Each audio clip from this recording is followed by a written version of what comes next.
Hey, this podcast contains words that some people don't like. Seems like a them problem, but you've been warned.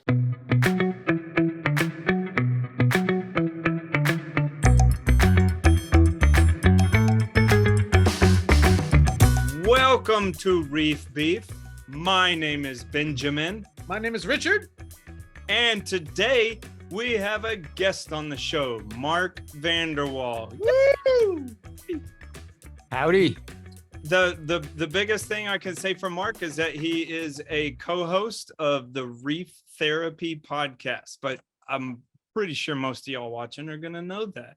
Longtime friend of Jake Adams, and everyone knows him as the person who got a D in chemistry, I suppose.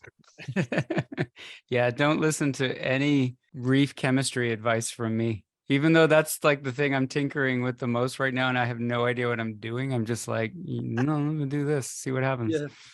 So Mark, welcome to the show. Thank you. Good to have you on here, man. I appreciate it. I've been I know we talked about it a long time ago. And I'm glad it's come to fruition. I love your show. And, Yeah, yeah. likewise. It's like the perfect mix of like hobby, science, serious topics, but then with enough, good humor built in. So it's yeah, I love it. Hey, Mark, I came up with some questions I thought would be cool, and I shared them with you, and you thought they were cool as well. Yeah, I wrote some notes down so that I don't, because I tend to wander. You guys have talked plenty with me. I go off on tangents. So I was like, I better, just write some like talking points to those questions so I stay on target. But yeah, no, I thought they were good questions. And I know you're supposed to have a beef on this show, but you guys keep stealing my beefs and it's pissing me off. If you have a beef that we've already said, we'd like to hear it, because often your angle on the beef is going to bring something that we didn't think of. Okay. Absolutely. Yeah. So don't worry about that. Do you want to I- beef right off the top to get your engines warmed up? I don't know. Maybe it was at the Aquatic Expo or something like long ago. You guys were like, oh, you should come on our show sometime. And then I watched your show and all these people had beefs. And I was like, man, I got the best fucking beef. And I'm like, I'm going to save it. I'm going to save it for Reef Beef. I didn't even really talk about it with Jake on Reef Therapy. And it was about palytoxin. And I was like, why the fuck do we sell these corals so just, what's the word I'm looking for? Like carelessly, but just, you can just go and order it anywhere. And there's not even like half the time a disclaimer or a warning. And so I was like, I was like, this is like a hill I want to die on, like I want to get pissed about this. And then you guys did it. And I was like, son of a bitch.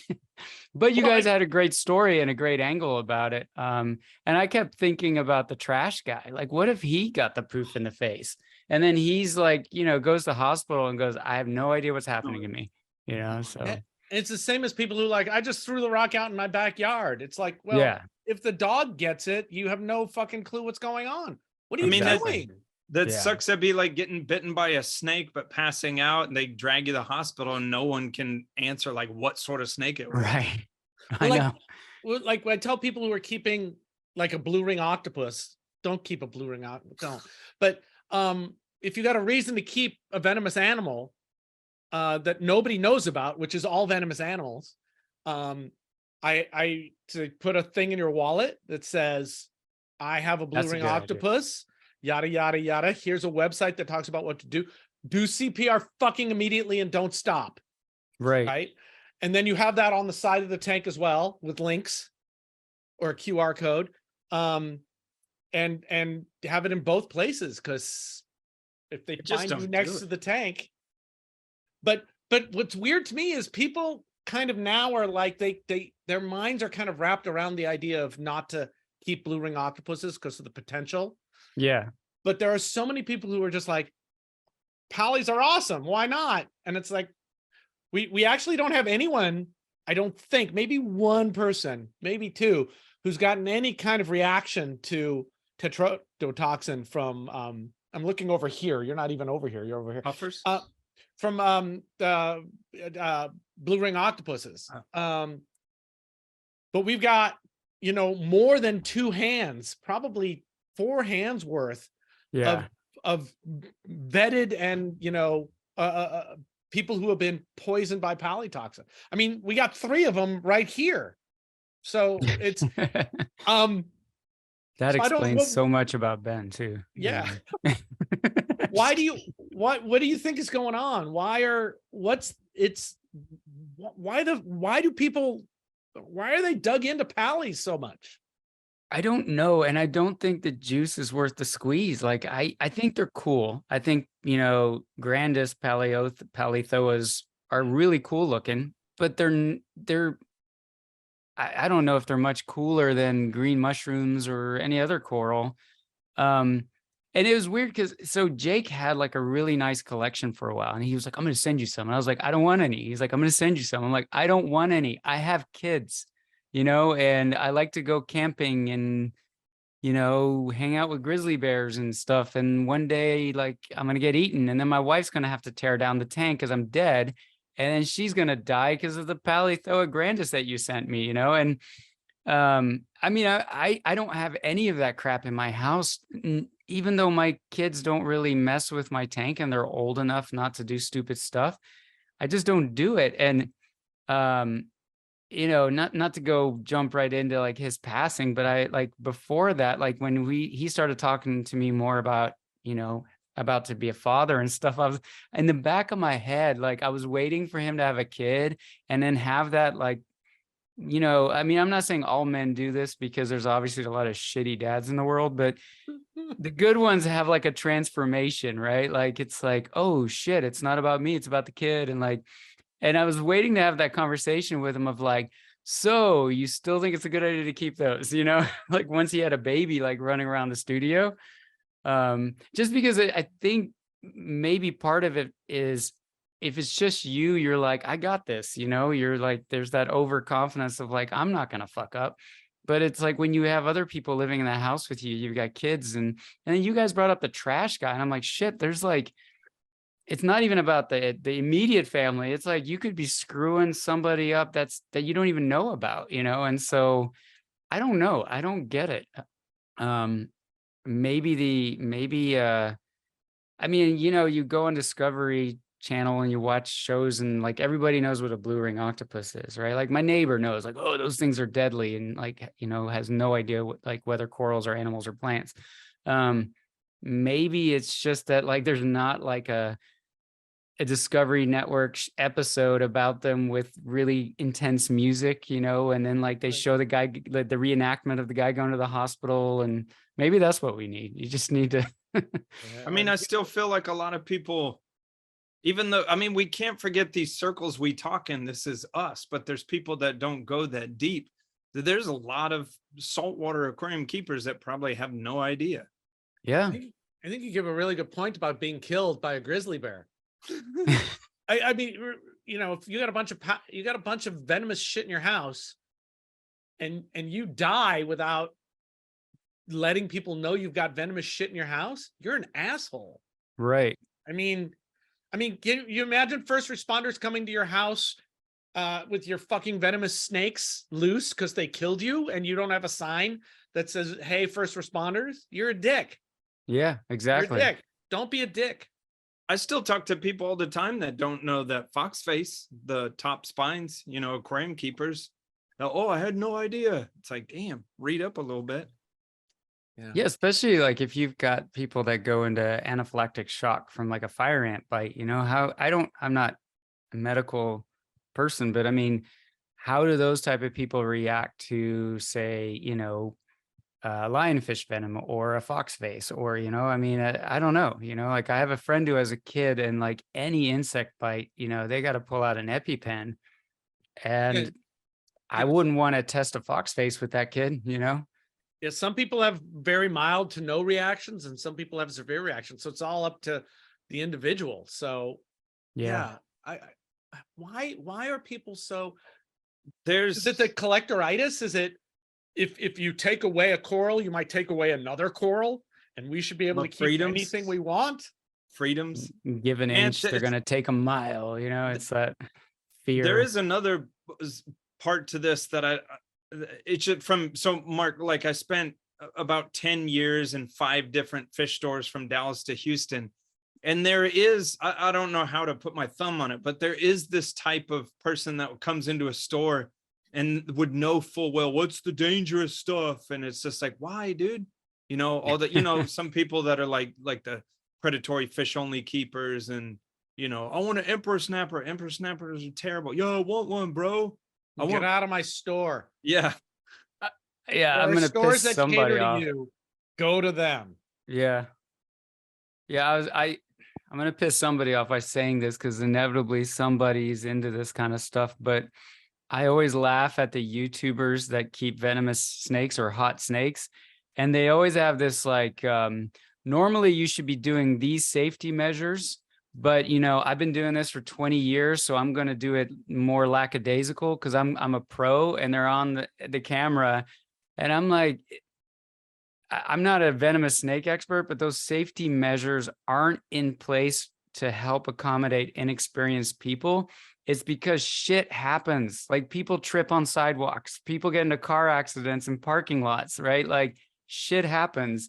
So I don't care if you're like, I've been doing this 20 years, so I'm just gonna, you know, like handle this king cobra with my bare hands. I'm like, I get that you probably can read that snake's behavior better than most people. So you kind of know if it's agitated or whatever, but Mark, I know that same guy you're talking about because I follow him on Instagram. His name is Chris something, and he's got There's like 400 of them. yeah, I was gonna 20-foot say, king cobra.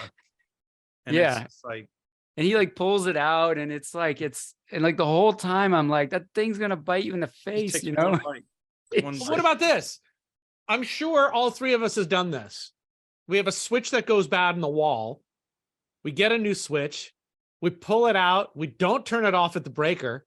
Oh no, yeah. You know, so how bad is it really? This is what I hate about getting older. There's 2 things. One, when I think about new corals, I kind of look at my stuff and I go, I don't really need anything. If there's a spot, I'll just break something and make some, you know, why am I getting anything else? Right. But the other side of that is, God, how dogmatic can we be about stupid people? I think we could be more dogmatic about polythoa than outlets than doing a switch, because there are so many people who have no clue that there might be a problem with pallies. Pretty much everyone has seen a version of the picture of the kid with a fork and an outlet and knows that bad sparky sparks in wall hurt. But yet we still, of course, okay, people listening, you know more about electrical stuff than I do, clearly. Can you fucking kill yourself with rewiring a switch? Probably. If the main is on. I think you can. Especially but, if you're kneeling in water.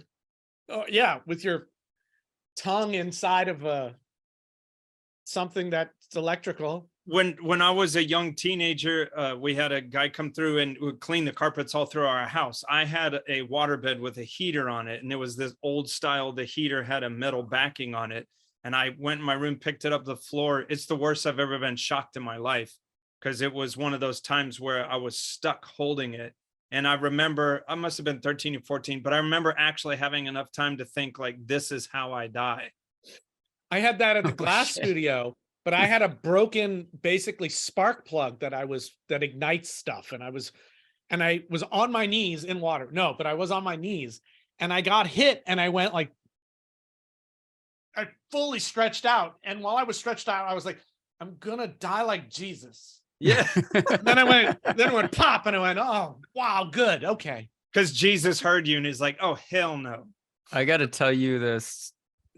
So whenever I've changed tanks, I got to tell you this story. I feel like the tank I have, I don't want to anthropomorphize things that aren't living, but it's like the tank that I have that I'm replacing is like, fuck you, So I'd ordered this new tank and I was going to downsize from this 225 gallon tank.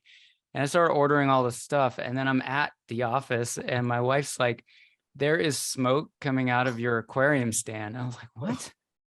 And so I come home and I'm like, I open it up and I'm like, where's it coming from? And but that smell, hate that smell. oh my God. And I'm like looking around, and then I start sticking my hand in the sump to look if like stuff's not like, if there's something in there. Cause I noticed all this black soot, and I didn't get zapped because I was just fucking lucky. Cause you know, the apex, which I know you're not supposed to have the apex control your heater on and off because it wears out outlets, and I don't know, like that's what I've been told. But Bullshit. But okay, go on. I'm glad you said that because I don't know.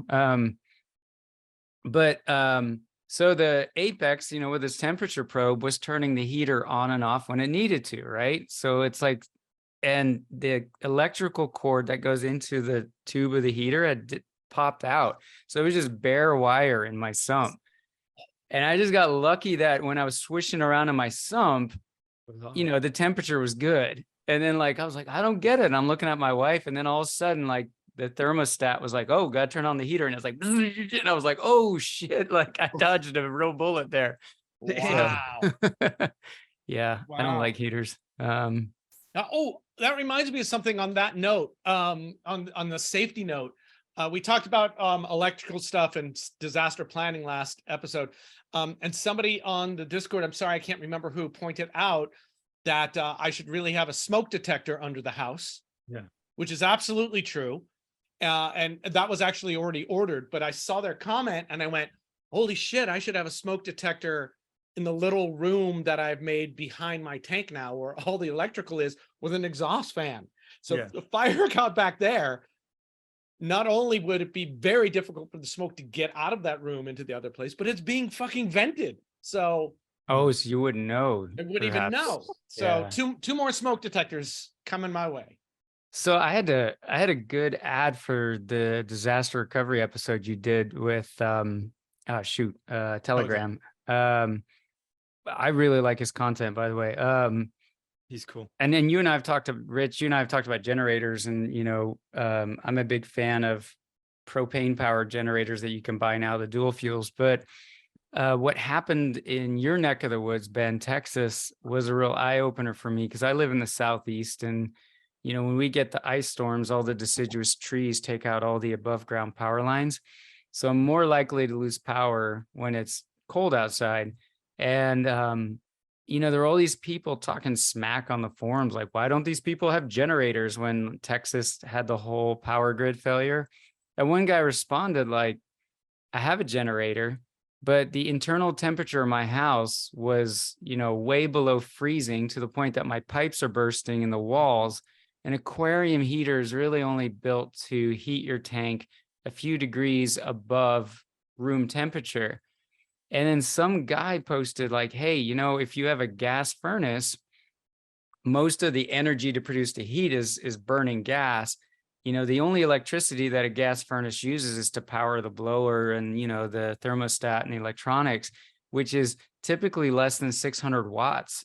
And, you know, if you're comfortable working with electricity, he was just talking about how you could pull the wires, wire them up to a cut extension cord, plug that into your generator. And now you're heating up your whole house, which is probably better if you heat your whole house to like 75 degrees and not plug in a 600 watt heater that can't keep up. And so I bought this little transfer switch, sort of works like a generator transfer switch, but it's just for your HVAC. And so I wired my downstairs furnace through it, and it has like a switch. And then when you switch it, there's a place where you can plug in an extension cord that's plugged into a generator. So I don't know who the guy was that mentioned that, but I was like, man, that's brilliant. I mean, I know a lot of people have heat pumps and electric, you know, furnaces now, so it doesn't apply to them. But if you have a gas furnace, that's freaking brilliant. Plus, you're comfortable and your wife and kids are comfortable because your house is warm. You know, so it's like, instead of like, honey, why are we all freezing while you got your tank plugged into the generator? It's like, oh, you know, we're all comfy and nice and warm. And the tank, you know, the heater's not trying to fight below freezing temperatures. Oh, and your pipes are not bursting in the drywall. And so it's just something that nobody brings up, and it doesn't apply to everyone. But I mean, that little box, again, if you're comfortable working with electricity, it's not hard to install. Or just get an electrician. Yeah, just hire somebody to put it in. I mean, I can send you the link to what I bought. I don't have it on me, but Yeah, why not? And we can see it. Cause I know my furnace, I'm scared of my furnace because it's so old, but Yeah. on the list is to put it on the battery power. Okay. Because I think this is the trap I'm in is wanting to do more with the system, the backup battery system I have. I want it to be a whole house system. Yeah. So I have to be really careful. So I actually first need to wire it so I can plug it in, so I can put a kilowatt on it, so I can decide how much of a draw it is if I'm going to stick it on the apex essentially. Yeah. So it will be battery powered all the time. Yeah. I mean, my panel is in a bedroom in a finished basement, and there's just like to add a transfer switch to that was just, I mean, I probably should, but it was just going to be a nightmare. So I was like, all right, I'll just run extension cords everywhere. That was going to be my solution. So like Telegram says, I have a Rubbermaid just full of extension cords that I don't allow myself to use for anything else, because then you end up misplacing them. But the gas furnace thing is like, well, I can do that, at least then I just run an extension cord there, one to my fridge and one to my tank. And then, okay, my tank's going to be room temperature, but if the room temperature is in the 70s, I think everything would be all right. One of the great things about these discussions now happening not locally, on a wider scale, I would never talk about what happens in a freeze because I don't care. We don't get them, just like Houston never gets freezes. Oh, I guess they do now, but you know what I mean? It's like there's stuff, for me, the heater is only going to matter in the winter. Like I wouldn't talk about earthquakes. Right. So I think it's very cool to have the cross-pollination happening publicly on a wider level, because it also illustrates all the stuff you do need to think about as a reef keeper. Yeah. Right. So my brain has to switch to thinking a little bit about heaters now, because if I'm going to be out for 8 hours in the middle of winter when it's 40 degrees or 50 degrees, I'm going to have a problem. Right. So, do I get another battery just so I can run heaters if I need to, when I'm flush again? Because it's $1,500. Is that a lot of money? I don't know. But that's almost like $1,500 in that other battery just so you can run heaters, right? Just because they're such hogs. Yeah. Well, if it's 1,000 watts, that's going to drag me down. But the gas issue is a much smarter issue. The furnace, because it's gas right now. And you got a gas furnace? I do. Yeah. And putting the transfer switch on it, or hooking it up to the apex essentially, and the battery, probably the smarter way to go. It's fascinating that there are so many little freaking holes that all need to get checked off. Mixing my metaphors. That's what she said. It's pretty great. It's pretty great. Well, yeah. I mean, I think it was on a Facebook discussion or whatever, whoever pointed that out of like, look, first, the guy like, why don't these people have generators? It's like, look, asshole, I did, but a 600 watt aquarium heater is not going to do shit if your internal home temperature is 20 degrees. And then the guy that's like, hey, by the way, and came with this brilliant solution where I was like, shit, I would have never thought about it. And that totally applies to me and ice storms in Atlanta, that's when I would lose power. And so, it was it sucked because my furnace, you have to be like a Cirque du Soleil contortionist to get at the wiring, but the peace of mind I have now is like, oh yeah, I mean, I'll invite the neighbors over, like, hey, it's warm over here, come hang out, stare at my reef tank, Exactly. So charge your phone. So Good. yeah, Good call. Fuck, I love Mark. Fuck, I love Mark. Hey, Richard, Hey, yeah. I really like to get stuff from saltwateraquarium.com. Yeah. Why is that, Ben? I like to get stuff from there because they have 3 locations across the continental United States. They get stuff to you really quickly. Also, they have a mobile app, and so you could be 4:37 in the morning ordering on your phone. It's easy. What kind of stuff can you order from them, Ben? You can get, well, as you know, you can get F-Aptasia and more F-Aptasia and even more F-Aptasia. Oh, that's all But they no, sell? No, they have everything under the sun. They're constantly adding new product. You know, they're staying Waterfalls? water. I don't know about waterfalls. No, they have live goods from ORA. Oh, you mean every Reef product? Reef product, That makes so much more sense. not lawn mowing equipment. Yeah. Okay. All right. Saltwater aquarium, freshwateraquarium.com, lawn mowing aquarium.com. Yeah. Jugglingplates.com. They're great. They've supported us since before we even existed, and we've supported them since before we even existed. And it's been great, and we really appreciate them. There was something. Oh, they've got these controller cabinets, and they've got one with an octopus on it, and it's super cool. And if I had a spot for it, I would have it to show it to you. But I think one of you should get it and then send us pictures of it, and we can show those pictures on these commercials. Saltwateraquarium.com. We love you. Yeah, And check out the link below. And when you use order, our URL. when you order, put something in the notes about reef beef. Fuck, I love Mark. Fuck, I love Mark. Mark, how was your reefing style different from Jake's? So I can state the obvious ones and then the ones that maybe are not so obvious. So obvious, I think anybody that listens to reef therapy, I like refugiums a lot. Really? I can't explain why they work for me. Like there's been a lot of stuff published that I read. I'm like, you're right. Some of this doesn't exactly make sense. Sanjay was talking about how much nitrates or, nitrogenous waste it's actually removing by weight. And, some of those discussions were interesting to me, but I like them because my tanks just seem to go on autopilot better when I have this secondary area where Jake. Define what a refugium is for you. What does that mean to you?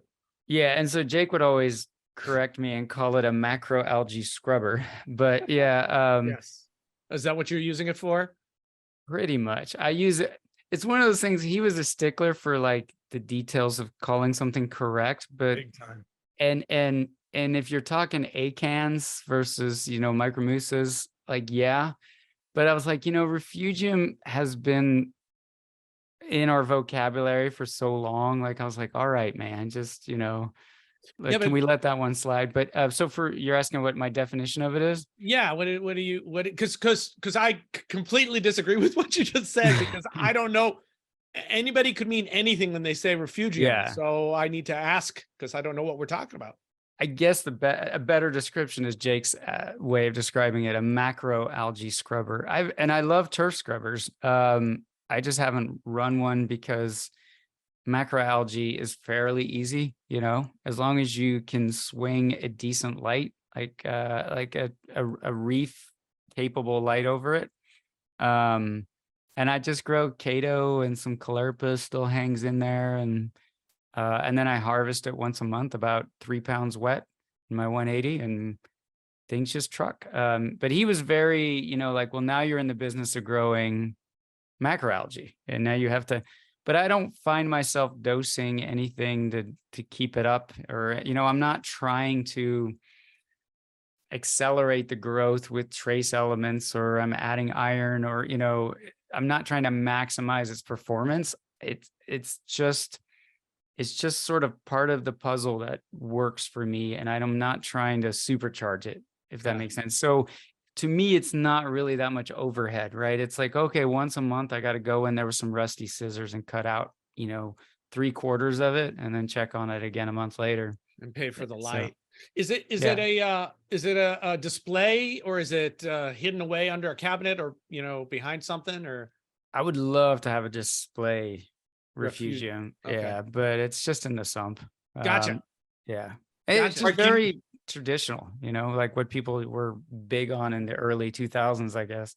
I mean, Mark, you I know do that- that. I do that under the house, right? In the 180, Yeah. because I'm just paying for a light. Yeah. Yeah. So how bad is it? And it's not going to kill anything. You know that Only, I can't it's remember only, his real name, but that Tiger Boy guy, Yeah, he's got all that those macroalgae displays. Dennis. Yeah, that would be so cool to have like a macroalgae display tied in. It's so like a functional looking. See, I'd rather call it a macroalgae display than call it a scrubber. If you like keeping it because it's fun, I mean yours is more functional, but Yeah. I kept I always keep a crap tank, and just I want to see in the system, because I like to see what pops up and what it does differently than what I'm doing. So a 10-gallon, I used to have an 18-gallon. This tank up at the corner was that for a long time. Just want to leave it alone and see what it does. I think that's totally great. And a display of macros is great. It'd be really interesting if the ornamental algae end up being able to do a good job at nutrient uptake. Why do I remember that? I swear it was a Jake video where he had that ball of chitomorpha that was like perfectly rolling. That wasn't that a Jake? Yep. Yeah, But, and he had it in a sump for a while as well, and then he just took it out. And he gave you grief about being an algae farmer. He spent all the time to make that fucking thing rotate. Oh yeah. Well, and he even did it in the mangrove tank that everyone loves. Originally, I think over at Unique Corals, it was a Kato ball display.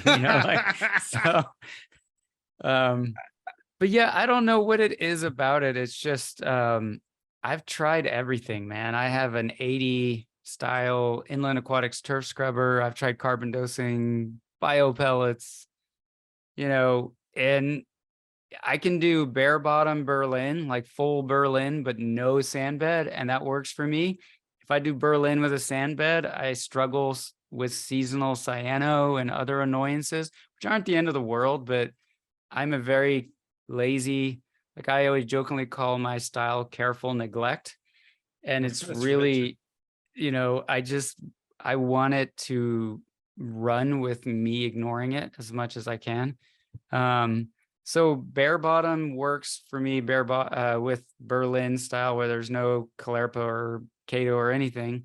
But as soon as I add a substrate, I have better luck if I start growing algae somewhere. And I can't explain why, but I've tested this because I set up this LPS lagoon tank in my basement, and I've totally went the Jake way, except for adding substrate. So I had a filter roller on it, a skimmer, the full, like what Jake would do, except he would have made it bare bottom.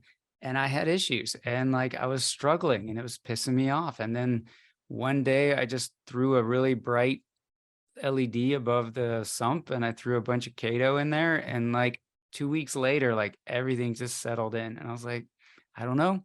I can't write an abstract scientific paper on why. It just works for me. So I'm like, sometimes you match the method with the person. I'm not the guy that needs to be dosing 20 dropper bottles of additives every day. I'm the wrong guy for that job, so it's, we always joke about it's an art and a science. And I think with the science feel that's come over the last 20 years with digital meters that read out, to decimal places that can't matter, and things like that, we feel like the hobby is more science, but I would say it's at least 50% art. Yeah, so I agree. Yep.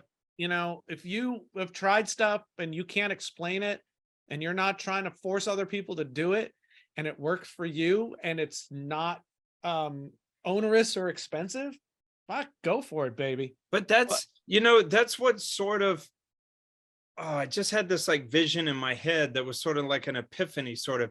That's why when you become a reefer and everyone's throwing all these facts and figures and par numbers and everything like that, like as if you're just supposed to digest that and put it together. It's not until you've been doing this long enough to where you can get a grasp on the art, to where then I feel like then you feel like, oh shit, I'm a reef hobbyist at that point. It's not all the science that gets you there. It's finding your art.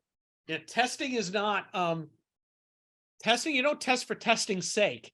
You start testing to learn what's going on in your tank at different times. And that's, you know, I'm sure there's a bunch of people who test, you know, really German religiously, you know, all the time when they want to.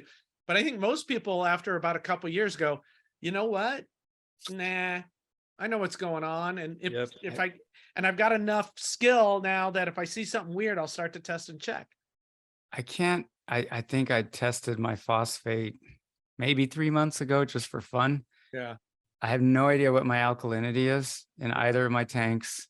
And you know, it's, again, I would never preach my methods, which aren't original. I mean, like people set up Refugium Calerpa with a skimmer. It's, you know, it's been around for a long time. Everybody, you meet guys that have the vodka dosing down or the bio pellets, or they do some other weird stuff, and they all have beautiful tanks, but it's just like eventually you kind of get into a zone where you know what works for you. And it's also about how repeatable is it. And so I have a friend who's really into African cichlids, right? He's got all the crazy rare Tanganyikans and stuff, and he wanted to have a reef tank, but he knew very little about reef tanks. So I was like, oh, sure, I'll help you set one up. So I applied what works for me, and we took an all glass tanks and converted it into a sump, you know, and got him a little refugium going, got him a little skimmer, set him up with like a 2-part doser. And then and at that time I was really into SPS. So I gave him all these SPS frags. The guy had never kept a reef tank before, right? Really? Yeah. So I helped him dial in the doser a bit. And then, you know, I see him all the time, but I'd never go over to his house because we don't live in the same area. We both got kids. So we usually meet up at a bar, not at each other's houses, right? And then one day, is like years later, he was having a birthday party for one of his kids, and I go there, and that reef tank is still there. He's still, he knows about alkalinity and calcium and pH, and you know, he knows to use, he's got his RODI wired up, but like he's not like, he doesn't care about coral taxonomy, doesn't know what the coral names are. And excuse my language, but there's like fucking tortuosas, you know, the frags that giant colonies forming little atolls at the surface, right? Like little, like hit the air water line, shit's just growing everywhere. And you're like, okay, so, you know, that's a fairly simple method for him to pick up, and it worked for him. So I'm not saying like everyone should go do it, but it's like I knew he would be I don't want to say neglectful, but like, he's not going to be chasing numbers, right? He's just going to kind of just treat it like another African cichlid tank. Fuck, I love Mark. Fuck, I love Mark. We are powered by PolypLab. And do you know PolypLab re-signed up to be a sponsor for a bunch of new shows?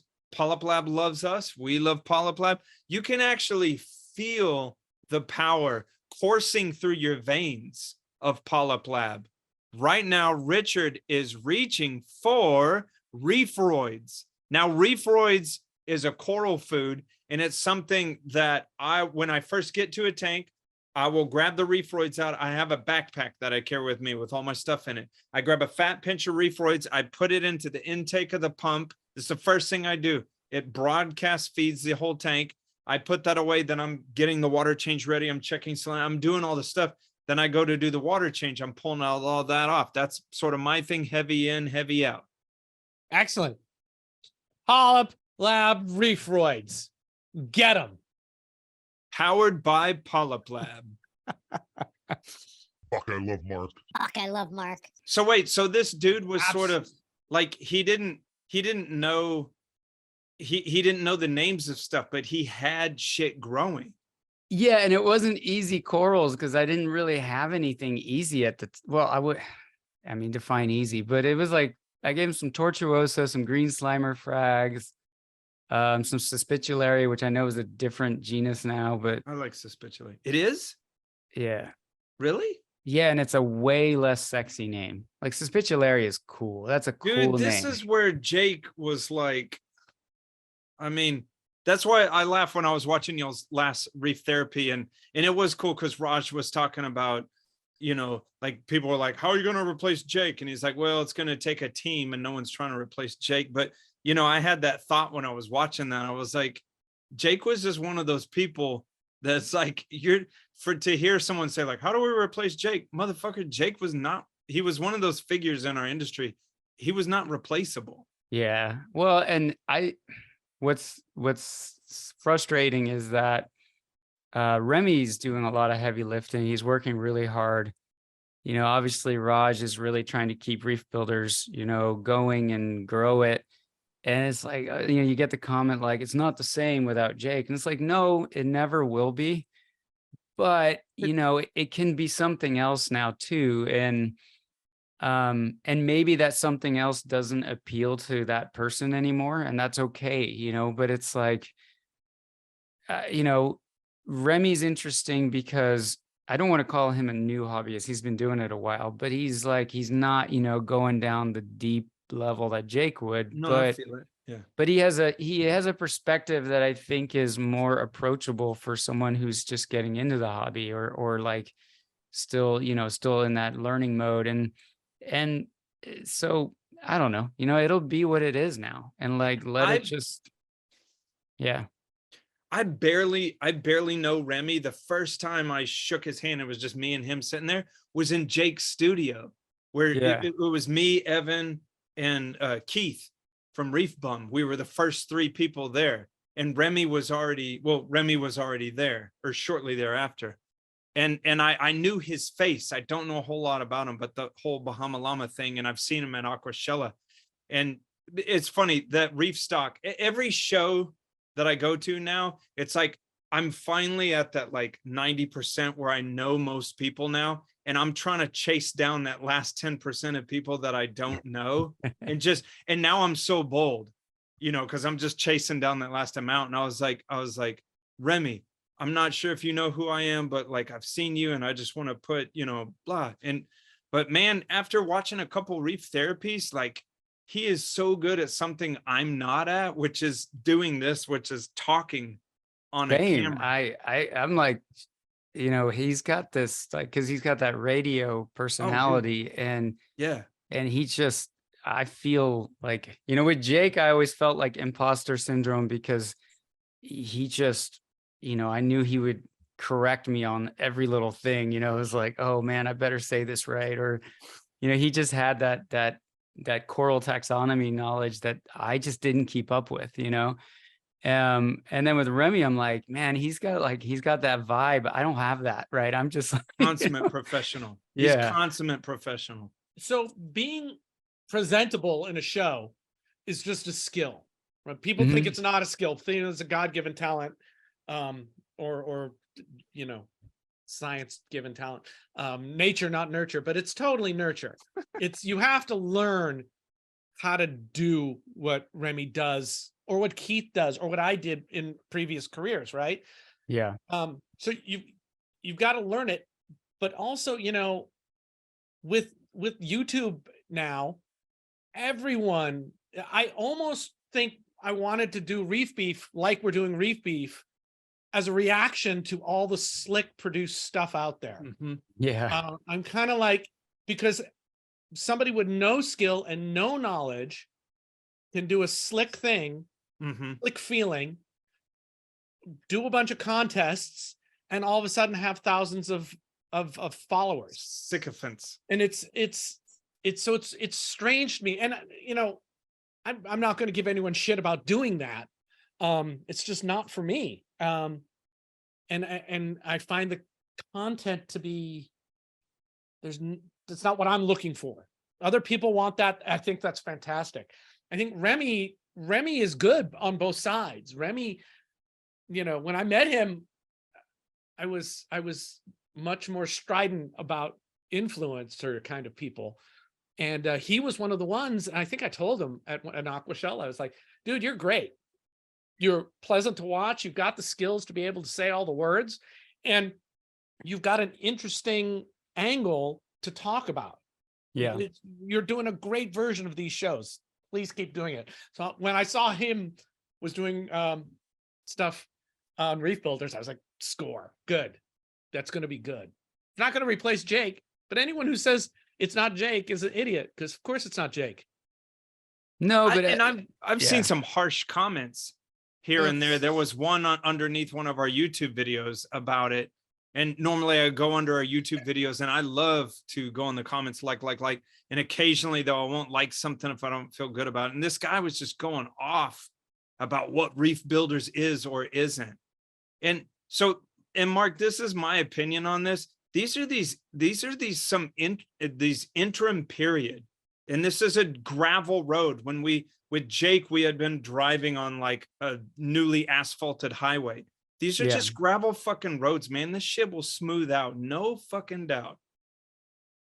Yeah. And it doesn't have to.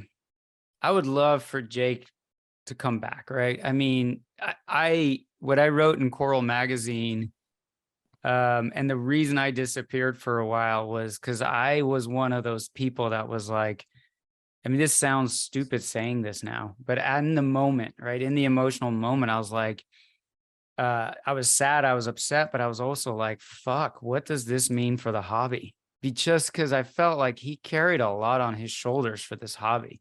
And he straddled that line of like, hey, here's the cool new skimmer or light, but still mixed in legit, like interesting content that nobody else was doing. And he was argumentative and that sometimes pissed people off, but it also spurred on interesting conversations. And I was like, who the fuck is going to keep us on our toes, right? So I was like, man, this is I lost a friend, but I felt legitimately like this is bad for the hobby. But, it's that immediate reaction that the old is the best and the new sucks, right? Like, it's like change is bad. And it's like, well, no. And I really liked what Raj did because, I made a joke about the Avengers, right? Like you replace Jake with like a Avengers team. assemble. Yeah. And it's like, Remy's got the on-screen, like he can be like, hey, in front of a camera.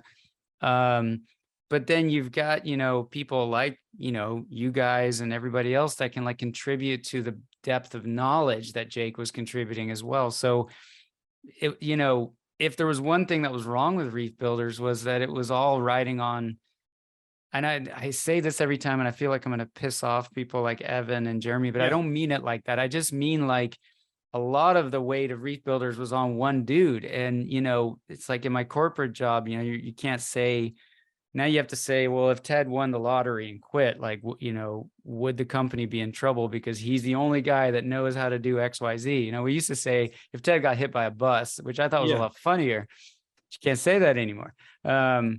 No, I know enough about business to where like you don't structure a company to where like Susan was such an integral part of the company, but Susan gets hit by a bus, then the company just fucking folds. Now, well, listen, you don't build a company like that. I'll say it. Reef Builders was Jake. Yep. Right. Yep. There were other people that did stuff, but Jake was Reef Builders. I mean, literally. I mean, Jake was brash. Jake was super genius. Jake was an asshole. Jake was confident. Jake would tell you whatever the fuck he thought, even if he was wrong. He would hold grudges sometimes, and then he would let him go very quickly. I mean, he had everything you need to be successful in this world, right? And that's a weird mix of shit. People go, oh, how come nobody will publish what I wrote? It's like, well, what did you do? Well, I wrote it. Well, how the fuck is anyone supposed? You've got to be this fucking pit bull for yourself. Get yourself out there. I don't care if you're a man or a woman or what gender you are. It's easier for white men, but it's still really, really hard. You have to batter yourself against that wall of people who think you suck for a long time before someone publishes you. And then you've got to be able to ride that. And Jake had all of that. Jake had the inner self to be able to go, no, I'm worth listening to. You should listen to me. And then even go 3 steps farther, Yes. I remember a talk I gave, one of the early talks when he and I were both starting to give talks. I didn't even know who he was. I think the very first thing he said to me was it's pelagic. Like, who the fuck are you? Yeah. Okay. That's all you got to say. Okay. And then that's how I met Jake. But you can't. Evan's great. Jeremy's great. Jake was Jake, man. Yeah. Maybe we'll get another one. There's always a couple every generation, right? Like the fucking Slayer. You know, we had Axelrod was the giant. You know, we had freshwater giants in the past, and it takes a hole out of the heart, but the heart keeps pumping. There is no legacy. The world changes, right? I mean, I'm just saying, I just saying, I've felt this the whole time. It's when I see someone naysaying right now in these interim years of what Reef Builders is minus Jake. I look into the camera and I say, fuck you. Seriously, just hold on. Just hold the fuck on. It's like all the people who complain about a controller. And it's like how easy, you know, what, and it's like, well, do it. If you know what Reef Builders should be, do it. We will all watch your show. We can't wait for your fucking show. Yeah, we'll be guests. We'll write for your magazine. We'll do all that. We'll read your shit. We'll share it. We'll talk about it. Go ahead. Be a thing. Yeah, it sucks when people criticize someone taking a stab at trying to keep something going after it's like, well, it'll never be the same. It's like, well, then you try to be Jake, you know, but you can't, and neither can I. But, you know, let's like, do we just all just pack up and just fucking give up? Or do we say, you know, is that what Jake would want? Right. And that's when it ends, when you give up. Yeah. And I mean, like I said, I had similar feelings, not in a negative way, but I was like, okay, that's the end of Reef Therapy, right? Because it was like, I thought the show was built on the chemistry of two friends who had known each other a long time and just, you know, had that healthy mix of like science and opinions and, you know, a little bit of that Chris Farley SNL, like, remember when? I don't know if you remember those skits where he interviewed Paul McCartney. Remember when? Yeah, that was funny. Remember when you were in the Beatles? So there was a little bit of that where we would, you know, get off my lawn and talk about how great reef keeping was. We were the same, like that comment, right? We were like, oh, reef keeping was better in 2002. It's all gone to shit, you know?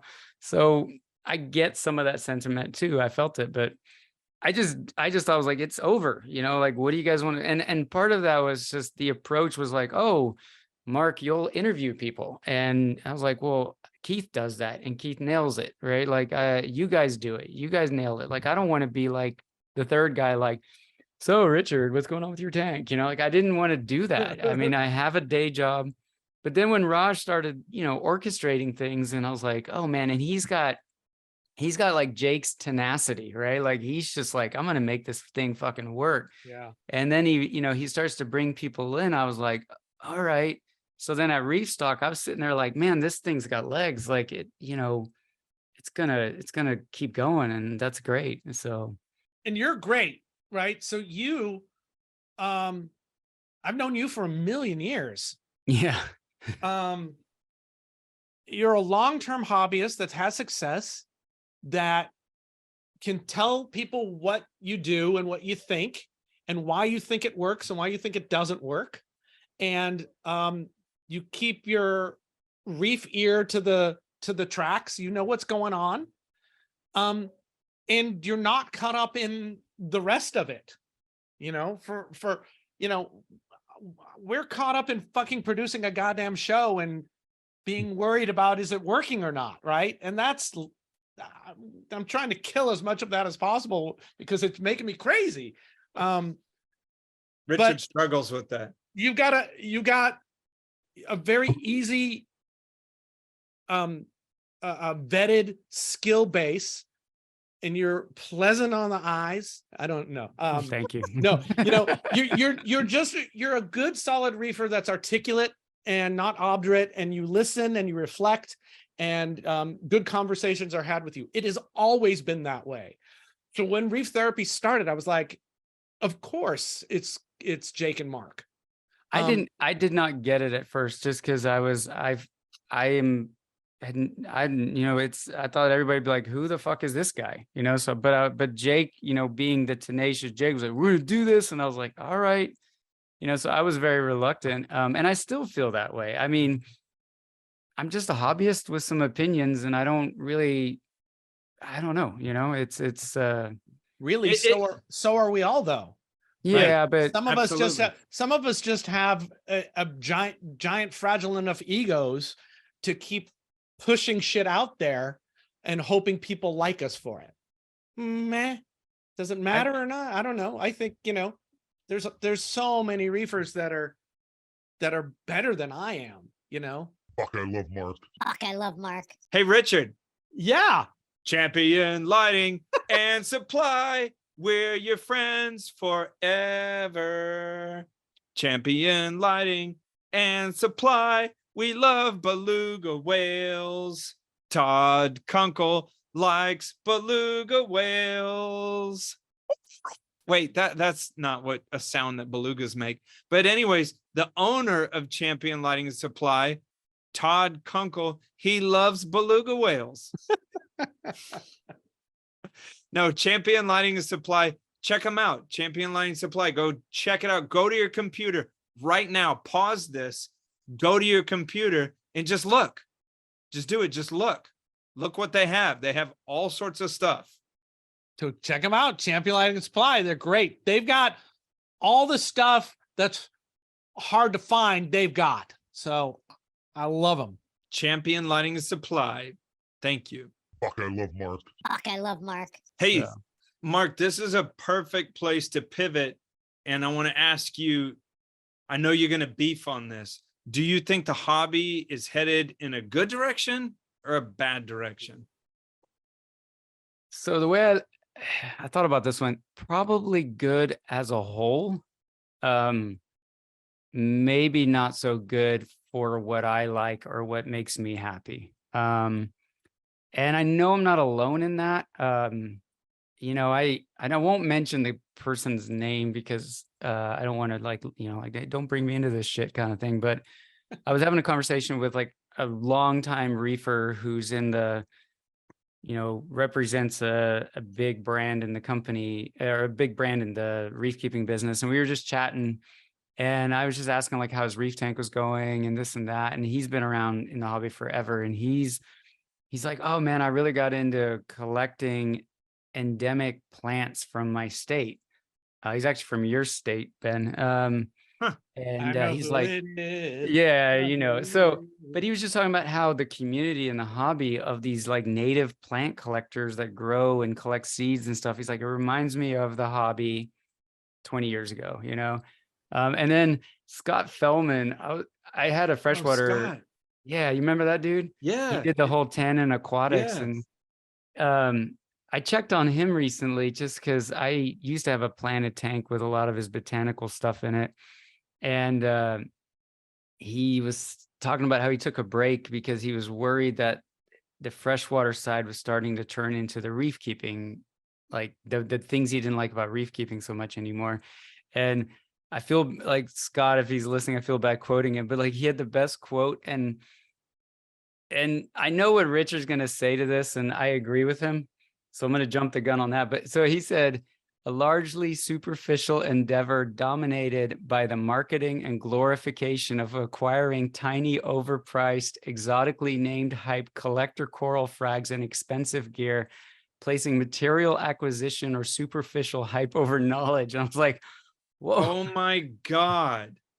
But That is what I hate about this hobby. Yeah. But you know what? There's a lot of that. But I'll let you finish. Yeah. okay. And I if I'm wrong about what you're thinking, Rich, you can tell me. But Sure. I try to remind myself that that's not 100% of the hobby. And it's sort of like, I don't like mainstream music, right? I like, if I turned on the radio in the 90s, I would love the music, grunge and all that. Radiohead, all that stuff was great. It's still great to me. If I turn on the radio in my car now, I don't really like the mainstream music. but it doesn't mean that there aren't people making the kind of music I like. You know, like they're still out there, and I find them on Spotify. And so I'm just in my little corner listening to the music I like, right? And so there's you guys, right? There's people that are still, I don't know, maybe enamored with some of the old school stuff in the hobby that was more focused on the sciencey stuff. It's still there. It's just, it's not front and center anymore. And I don't like that. And that's also where like Jake's passing worried me. And it's why we started Reef Therapy. I mean, we just wanted to have something that was a little more, you know, Jake had this, like, if we build it, they will come mentality. Like, we're going to pull all those reefers that are like us out of the woodwork, you know? That's exactly what we're doing. Yeah. You guys are like, I feel like you guys are hitting that perfectly. You know, I mean, it's, we you've built a talked about tribe, this, you know? We talked about this early on because we were like, look, we're not going to be some like giant 100,000 whatever. And Richard said it succinctly, and it was what I felt but didn't put into words. It's like, we're not chasing a giant audience, we're just chasing our audience.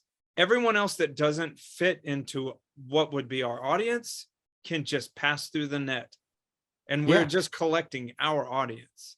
Yeah, like I looked at it like a tribe, you know, like you surround yourself, your tribe is like the people that you gel with, that your ideology fits in with. Was I wrong, Richard, or was I close? I'm not sure what you said that you thought I would think. Well, just maybe, you know, like what Scott said, you know, it's like, well, that's true, and that's maybe front and center, but there is still a whole side of the hobby and people that are more into the sciencey stuff, right? And there's still a community of people like that. And maybe and the reason and the only reason I think, oh, that's probably what Richard's thinking, is because you always have a good ability to kind of see like the reasonable thing in like something like somebody saying, oh, it's all gone to shit. It's like, well, actually, no, like you always have a good way of presenting that. So maybe I'm wrong, but thank you. I try to choose to look at positive things, right? You know, so I think Scott is right, but I think 25 years ago when we were all, it was the same thing.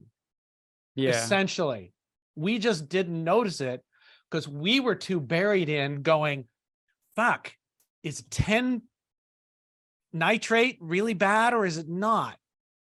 I got to keep my alkaline. I'm going to keep my alkalinity at 11 now and see what happens. You know, we were just way too busy dealing with learning how to reef keep to, you know, but even back then there were articles all the time, you know, about, you know, remember there was that article in Reefs magazine or Reefs.com that was, you know, that was calling out, you know, altered pictures. The doctored pictures and you know, there was, you know, some of those were even written under a pseudonym because people thought they would get too much shit. And so I think there was stuff like that happening. I do think it's more now. You know, I'm not going to say nothing's changed. And I think front and center is right. That stuff's not front and center anymore at all.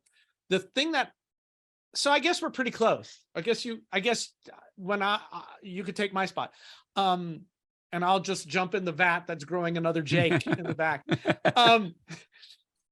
I got a question for you because it dovetails into this. You were talking about there is still a community of science-minded people. That's the wrong word, but you know I know I can't find the right word for that. We're more interested in data-driven. We don't really have collectoritis. We're not drawn to collect. We're drawn to collect what we like. We don't collect for collection's sake. Maybe that's the way to distinguish it. But why are those people not on forums? What do you think?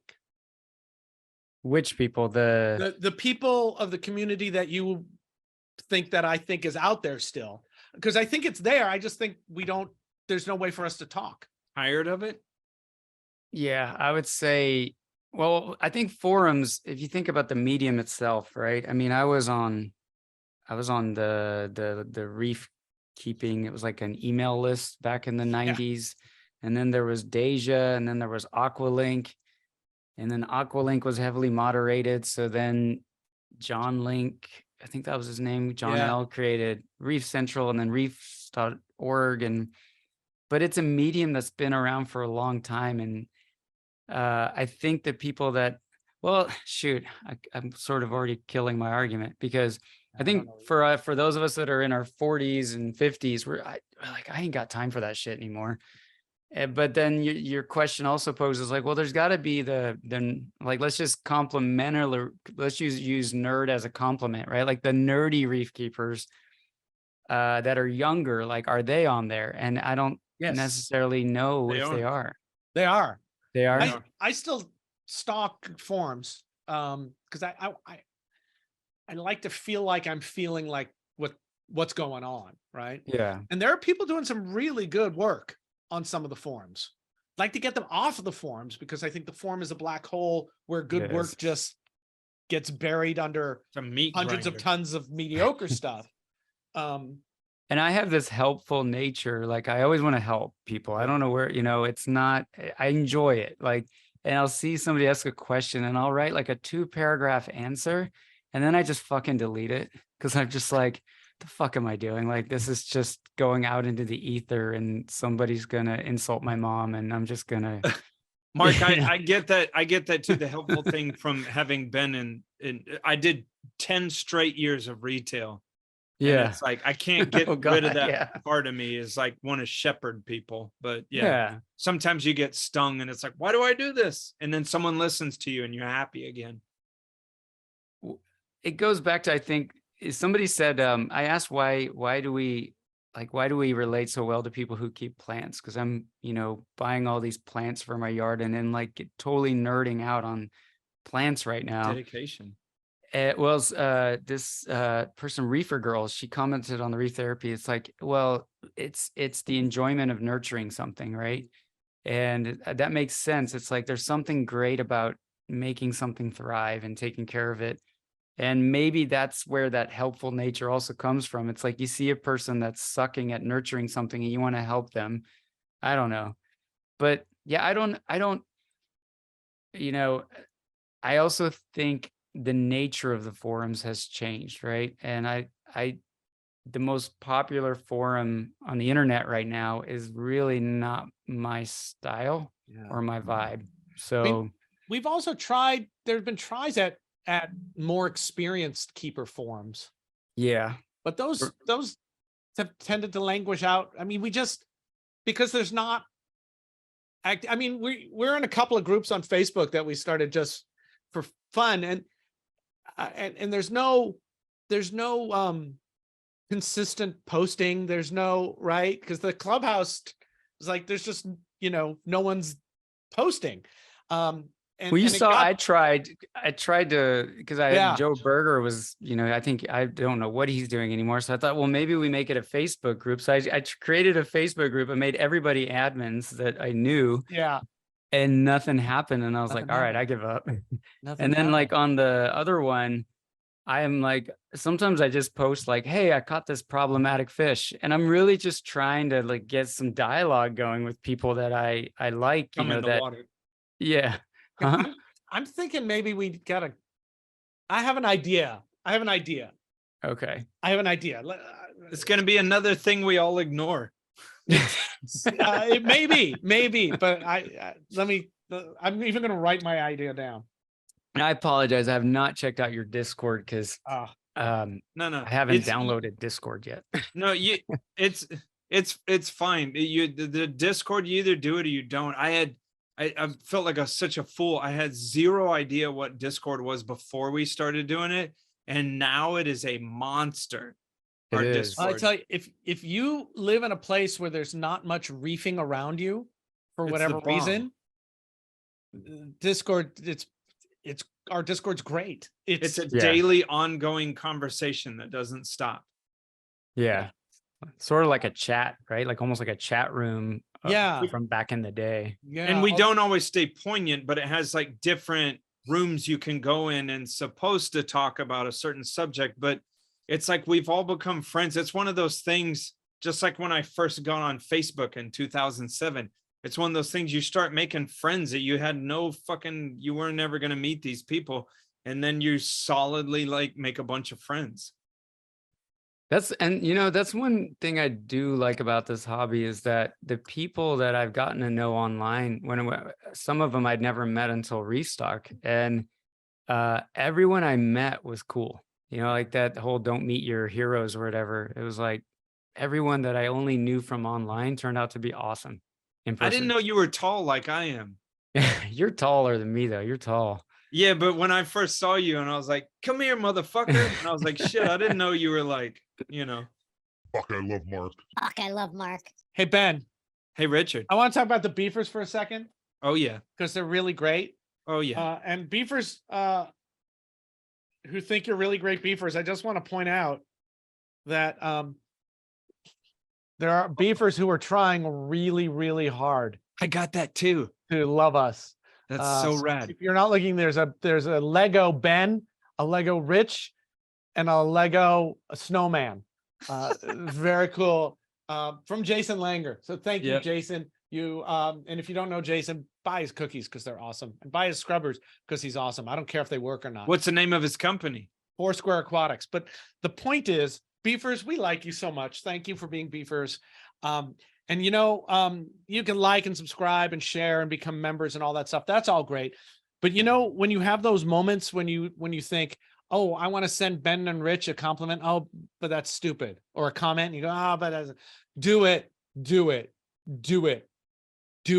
We live on input. So if you've got input, especially if it's good. So thank you for everything. And we appreciate you. Fuck, I love Mark. Fuck, I love Mark. Hey, Yeah. as we wrap up, I want to jump back to the Apex heater thing. Do it. That's a mine story that started by people going, well, the Apex is more expensive than a little Inkbird kind of thing I can put in between. So let's let the Inkbird do the heavy lifting and save the Apex. But the Apex relays are rated for millions of cycles. So not using them for a heater, although I would always put something in between the Apex and the heater because that redundancy I think is worth $40. Not using the Apex to run cycles on the relays is like not driving your car because you want to save the tires. It's just, they're both consumable things. Yeah. And they take years to be consumed. But if you don't want to use them, don't get them because, I'm not going to turn on my lights because the light bulbs are going to get used up. So an Inkbird is a sacrificial anode. The Inkbird is the same. I use it that way. So the Apex is doing the heavy lifting. Yeah. All the off-on cycles. The Inkbird is set a couple degrees either direction around that in case the Apex goes nuts. Right? Oh shit, I've been doing it opposite. Well, people do it opposite. That's what people say to do. But what that means to me is, if you never change your temperature, who cares? My temperatures are being changed all the time. But I get to change my temperatures through the Apex where I'm doing everything else from the tank. I don't have to go to the other app or go to the actual Inkbird and raise it up a degree if I want to. So that's why I do it that way. But I consider all this consumables because, I'm going to wear the shirt because, eventually it'll get holes in it. But what good is it having it, in a plastic bag in the closet? It just, why buy a Ferrari if you don't rev it up and run it around? And it's made for millions of cycles. Do they go bad sometimes? Sure. Yeah. That's good to know because I literally put an Inkbird in because somebody told me that. Right. And You I and me believed both, it. brother. And it's great. It totally makes sense, right? Yeah. It makes sense until you go, wait a sec, let's actually look. Does, it's like when people, the curls grow faster. Oh God, I should do it. Wait. How much faster? 2%. I'm not going to do Who that. fucking cares? Yeah. It's fascinating. I'm so excited when I am excited nowadays, but that's something else. That there are still, that I can sit here and talk to you guys and get all excited about the idea that, wow, we're still, we can still figure out mind stories. There's something useful to do in our brains Yeah. that really just helps us and whoever cares to listen. But it's how fun to work that shit out. I think I know from knowing Rich, if there's ever a time in this hobby for him where he doesn't get to tear down a mind story, then he's fucking done. I'm always on the edge anyway of leaving, but I am too, and I hate to admit that. Well, it. like the Scott quote, right? Like, there's days where that feeling or that observation, which I feel, is like, why am I doing this? And I don't know. Part of it is I still think there's so much to figure out. I mean, I'm amazed that you're spawning corals in your house, right? There's Thank so you. much going on. But it's like you said, there was a time where we were all still trying to figure it all out, 20 years ago, and there was an adventurous side of it. And now it's like the social media factor and the ultra rare coral, yet every vendor has it. Yeah. And the badness to the world, and Mark, the funny thing, I collect things in my clients' tanks, but I march to my own drum. I'm collecting shit that is not fucking popular, like Blue Ridge coral. But I did that too. But it's like I felt like I'm running out of corners to go do that in. Right? It's like, oh, now mushrooms are expensive. Now plate corals like fungias and cyclos, they have rare versions of that. And yeah, it's like everything has costs mortgage. What the fuck? Yeah. And then oh, I'm sorry, go on. Oh no, and then it's like, you jump, like I said, we're now that the kids are older and we can pay attention more to our yard, like I'm like learning about all these weird shade plants that flowering shade plants are crazy, like for the yard. Like everybody knows the pollinating sunny plants, so you start learning about like all these different rhododendrons and this and that, and then you start talking to people that are passionate, and you're like, and it's sort of like the guy, I didn't want to mention his name, but because I didn't want to throw him into the argument. Don't do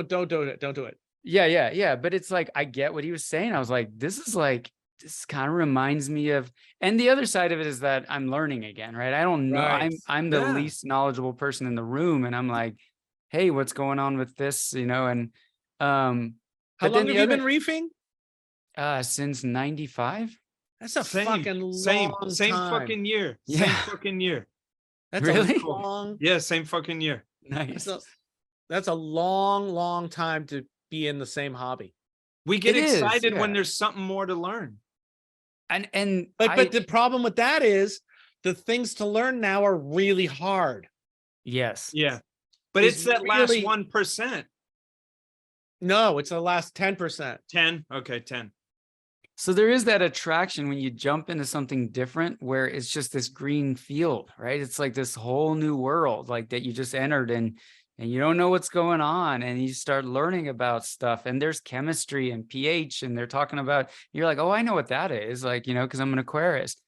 And then you're like, how much does that cost? And they're like, oh, that's $30. And you're like, yes, I like that, But it's frustrating because you still come across greenhorns that want to give their opinion on fucking, if anyone starts talking, some greenhorn just comes up and just blah, blah, blah, blah, blah, blah, blah. And it's like, if you're not definitively saying something, I hate to say it, but shut the fuck up. Yeah, there's a lot of that. And, I feel like there's been a rise of narcissism, and part of that is social media totally caters to that, right? But I mean, the forums did too, right? It was like, yeah, look at me. And I think you've been in it long enough. You've said, look at me enough. You've started to realize that you don't actually care if people look at you, because it doesn't really do anything for you.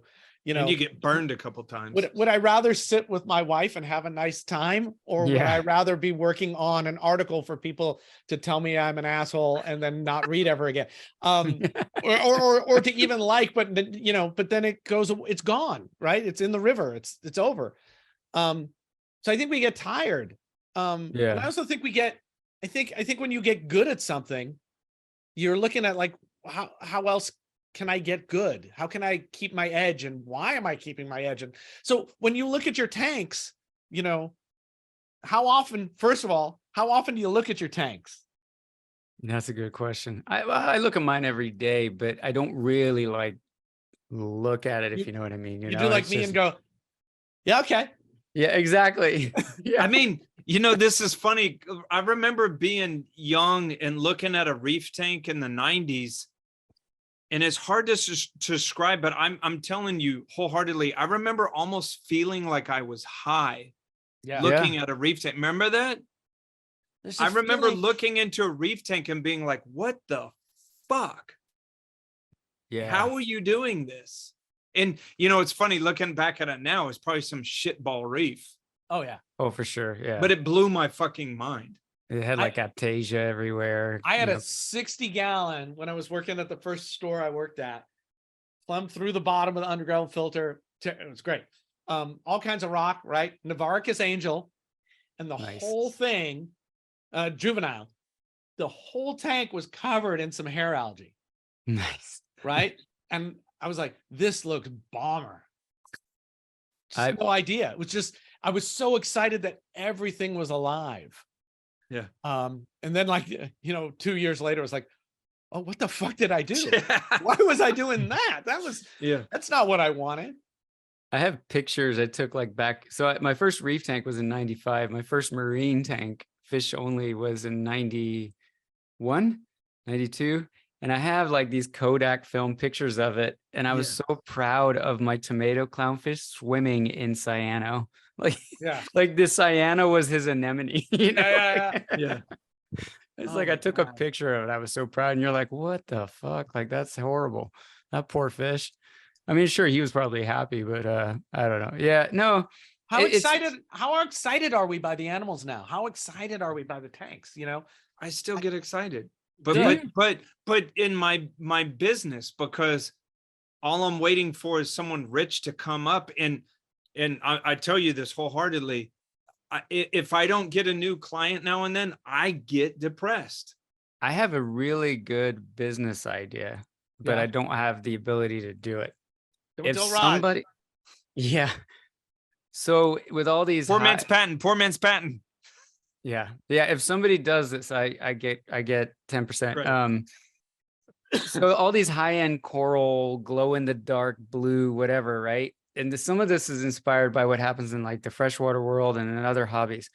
If somebody starts to paint a story with corals, and the corals can be doo-doo fucking brown, but it's like, I had to fight off this tribe, and I was, and a storm came through, and I was in this lagoon, and then I found this brown acropore. Like, I would buy those fucking corals. Like, you could market these corals with stories of like their origins, and it was nestled next to this sarcophyton, and and like think about like freshwater tetras that they're discovering now. Like, they're not discovering cardinal some of the ones they've recently discovered are real pretty, but some of these things are like, yeah, okay, that one looks slightly different than the other one. And but then you read about it. Yeah, you read the Amazonas magazine article about it, and it's like, this kerosene. We ran out of gasoline and we couldn't drive the car. We had to set out on foot. And you're like, I want that fucking tetra, man. And it's the ugliest fucking tetra. But it's just because you knew it came from this remote part of the world. And there, it's sort of like the whole supply chain thing of like, we don't really appreciate where all these organisms come from. And I've heard you guys talk about that. You could do a whole marketing thing on that, and you could sell like the shittiest corals from like some crappy lagoon. With a good story. Yeah. I'm putting it on the list of things we would do if we were assholes. Yes. Right. But like Mark, that kind of coral vendor, that would be like the first URL I click on every day. Like, Every after day. work, like, what does he love got it. now? Like, and like if we remember, don't, Oh, I'm sorry. Go Oh ahead. no, like have you ever gone to like belowwater.com, like that Yeah. freshwater guy, like that kind of stuff, you know? Oliver. Mark, I want to say this. I thank you so much for coming on. And the deal is, I feel like we just scratched the surface, obviously. So we'll need to have we'll have a couple shows, but we'll have a fast turnaround. I'd probably like to have you back on again. I would love that. Because I yeah. do get this feeling that we're just hitting the iceberg on the top. Thank you. No, thank you for having me, man. I had a lot of fun. So I always love talking to you guys. Always No, good totally. talking to you, man. Always good. Thank you so much to the people watching the show. If you don't know, we call them beefers. And go check out our Discord and learn how to go check out our membership. That's how you would officially call yourself a beefer. Appreciate you watching, and you're the wind beneath our wings. All right, brother. Love you, man. I love you guys too, man. I really appreciate you guys bringing me on, and I had a lot of fun doing it. So Absolutely. Dig it, brother. Have a great night. you too.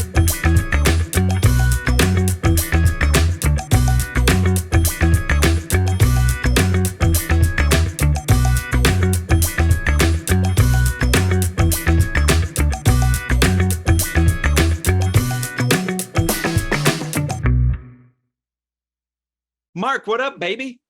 Not much, Is man. that How a are you doing? Stratocaster? Yes, A Squire or a regular Stratocaster?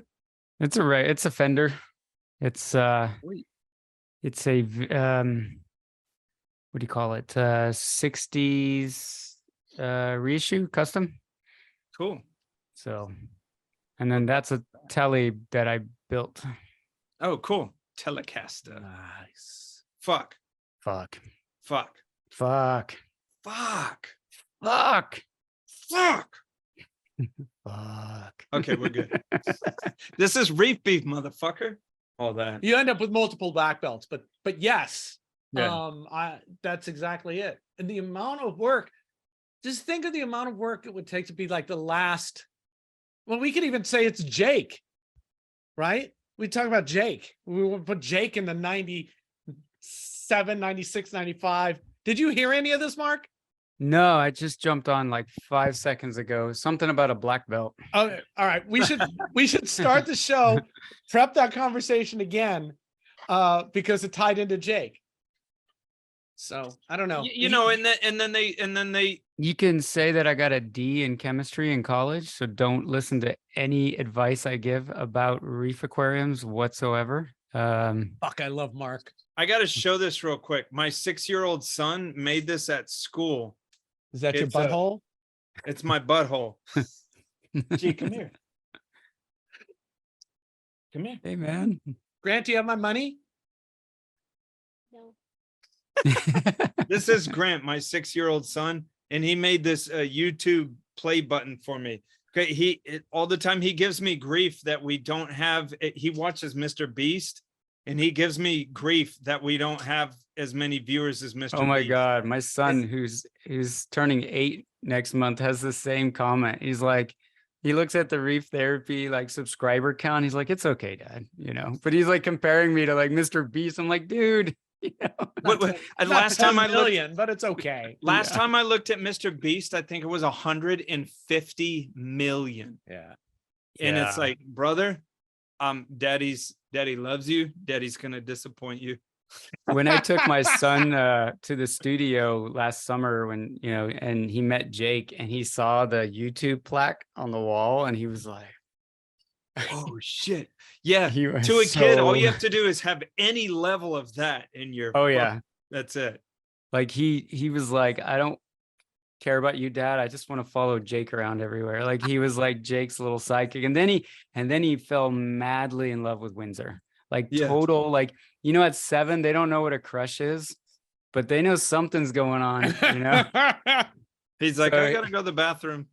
Yeah, he was in love with her, and she was really sweet. Like she took him to go find Pokemons in Golden and stuff, and he's just like, when are we gonna see Windsor again? And Oh, you know, shit. Are you wearing your dad's hat? I am, Awesome. because I'm disgusting and I needed a hat. And I looked No. up and my hat. No, I'm so gross. I'm And proud I of like- myself for noticing that I'm you were wearing- wearing your dad's hat. My dad's hat.